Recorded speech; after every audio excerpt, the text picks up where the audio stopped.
ప్రభుత్వం ఏర్పాటు చేసిన ధాన్యం కొనుగోలు కేంద్రాలను రైతులు సద్వినియోగం చేసుకోవాలి. RI Nagaraju, IKP APM Maipal అన్నారు. సోమవారం దౌలతాబాద్ మండల పరిధిలోని హైమద్ నగర్, ముబారస్పూర్, సూరంపల్లి తదితర గ్రామాల్లో ఐకేపీ ఆధ్వర్యంలో ఏర్పాటు చేసిన వరి ధాన్యం కొనుగోలు కేంద్రాలను ప్రారంభించారు.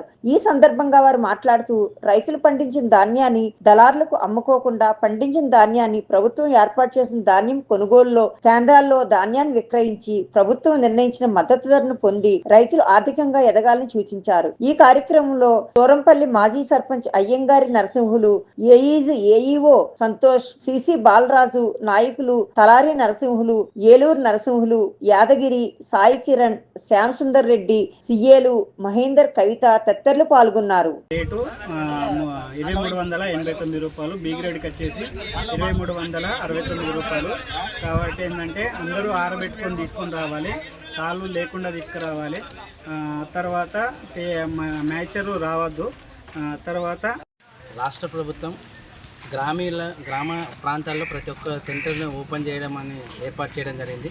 నిజంగా గ్రామీణ పేదరిక నిర్మూలన సంస్థ ద్వారా ఈరోజు దౌలతాబాద్ మండలంలోని 18 వడ్ల కొనుగోలు కేంద్రాలు ఏర్పాటు చేయడం జరిగింది. ఈరోజు ఈ సెంటర్ ఉద్దేశం ఏంటంటే దళారుల నుండి వాటిని తీసుకొచ్చి ఇక్కడనే సెంటర్లో అమ్మడం జరగడం మంచిదని మేము ఆలోచించడం జరుగుతుంది. ముఖ్యంగా గ్రామీణ పేదరిక నిర్మూలన సంస్థ ద్వారా నిజంగా మహిళలకు పెద్దపీట ఈరోజు రాష్ట్ర ప్రభుత్వం వేయడం జరుగుతుంది.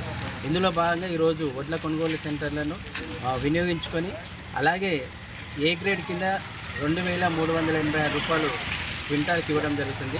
అలాగే కామన్ గ్రేడ్ కింద వాళ్ళకి ఇవ్వడం జరుగుతుంది. ముఖ్యంగా సన్న వడ్లు ఇక్కడనే సెంటర్లు అమ్మితే మాత్రం 500 రూపాయలు బోనస్ గిట ప్రభుత్వం ఇవ్వడం జరుగుతుంది. కాబట్టి రైతులందరూ గమనించి దళారుల దగ్గర అమ్ముకోకుండా సెంటర్లైన అమ్ముకుంటే వారికి గిట్టుబాటు ధర, ప్రభుత్వం ఇవ్వాల్సిన గిట్టుబాటు ధర వాళ్ళకి ఇవ్వడం జరుగుతుంది. కాబట్టి ముఖ్యంగా దౌలతాబాద్ మండలంలో ఉన్న ప్రతి సెంటర్ని వినియోగించుకోవాలని కోరుకుంటున్నాం. ముఖ్య సెంటర్లో ప్యాడీ క్లీన్ చేసి అలాగే సెంటర్కి వచ్చేటప్పుడు తేమ శాతాన్ని 15% లోపున్న తేమ శాతాన్ని తీసుకొని వస్తే రైతులకు ఇక్కడ వెయిటింగ్ చేయకుండా డైరెక్ట్ కాంటా పెట్టేసి రైస్ మిల్లులకు పంపించడం జరుగుతుంది. ముఖ్యంగా 72 గంటల్లో 3 రోజులలో వాళ్ళ అకౌంట్లో గిట్ట డబ్బులు జమ చేయడం జరుగుతుంది. కాబట్టి అలాగే మరి ముఖ్యంగా వాళ్ళు వచ్చేటప్పుడు compulsory bank passbook, Aadhaar card, అలాగే వాళ్ళు పాస్బుక్ తీసుకొని జిరాక్స్ తీసుకొని వస్తే వారికి 72 గంటల్లో అమౌంట్ వేయడం జరుగుతుంది.